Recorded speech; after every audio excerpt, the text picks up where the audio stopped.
तमिलनाडु के CM MK Stalin के बेटे उदयनिधि स्टालिन और डीएमके सांसद ए राजा के बाद अब वहां के शिक्षा मंत्री के पोनमुडी के सनातन धर्म पर दिए बयान से सियासी बखेड़ा खड़ा हो गया है। कांग्रेस समेत पूरा विपक्षी गठबंधन आईएनडीआईए बीजेपी के निशाने पर है। देखिए क्या कुछ कहा जा रहा है।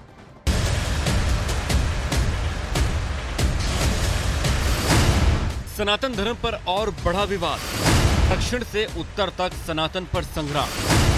आईएनडीआईए गठबंधन पर उठे सवाल।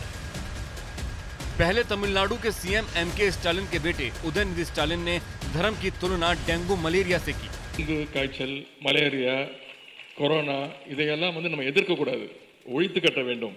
அப்படிதான் இந்த சனாதனம்। डीएमके सांसद ए राजा ने एक कदम आगे बढ़ते हुए सनातन धर्म को एचआईवी और कुष्ठ रोग बताया। மலேரியா போல டெங்கு போல ஒழிக்க வேண்டும் என்று। மலேரியாவுக்கும் டெங்குக்கும் சோசியல் ஸ்டிக்மா இல்ல, அது ஒரு அருவருப்பா சமூகம் பார்க்காது।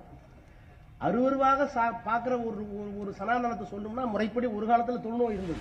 और अब तमिलनाडु के शिक्षा मंत्री के पोनमुडी के सनातन पर दिए बयान ने आग में घी डालने का काम किया है। யாருக்கும் எந்த வேறுபட்ட கருத்தும் இல்லை, இதிலே இருப்பவர்களெல்லாம் சமத்துவத்தை உருவாக்க வேண்டும்।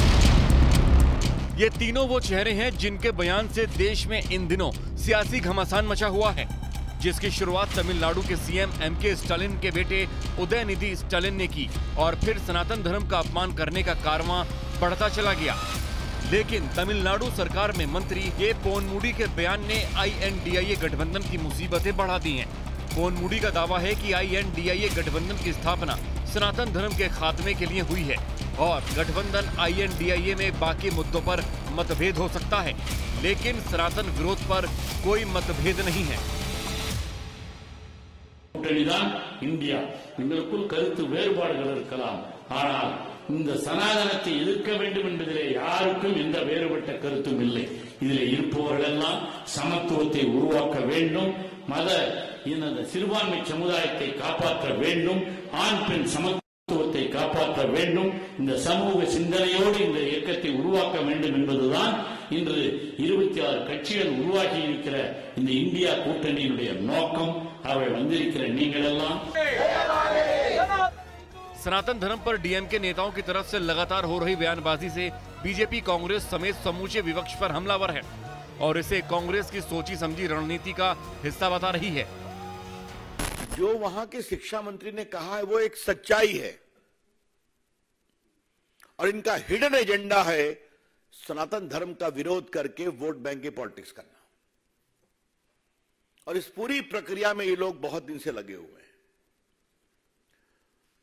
खरगे जी ने भी तो सनातन का विरोध किया था ना, जो उनके सम्मानीय अध्यक्ष हैं।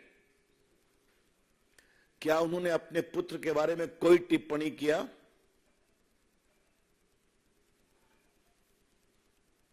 ये लोग एवरी रिलीजन की बात करके लिपापोती करते हैं।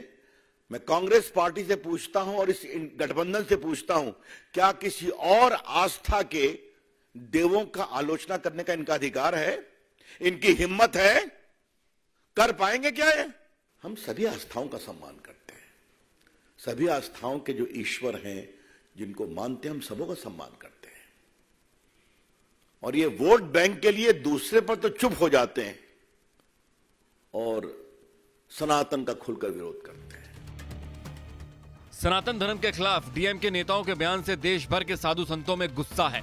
सड़कों पर विरोध प्रदर्शन भी हो रहे हैं, लेकिन आईएनडीआईए में शामिल कई दल अभी इस मुद्दे पर खामोश हैं। लेकिन जिस तरीके से बीजेपी इस मामले पर सिर्फ डीएमके को ही नहीं पूरे आईएनडीआईए गठबंधन को घेर रही है, उसके बाद बहुत दिनों तक चुप्पी संभव नहीं है।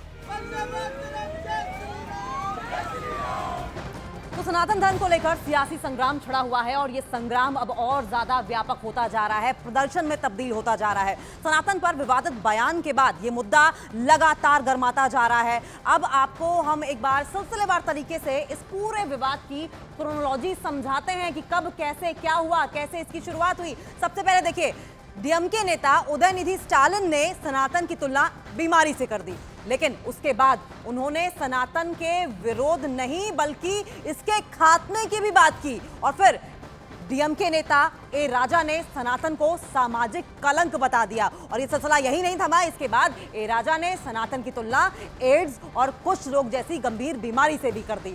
और अब डीएमके नेता के पोनमुडी ने INDIA को सनातन के खिलाफ गठबंधन बता दिया है। तो ये थी क्रोनोलॉजी सनातन धर्म पर छिड़े विवाद को लेकर। लेकिन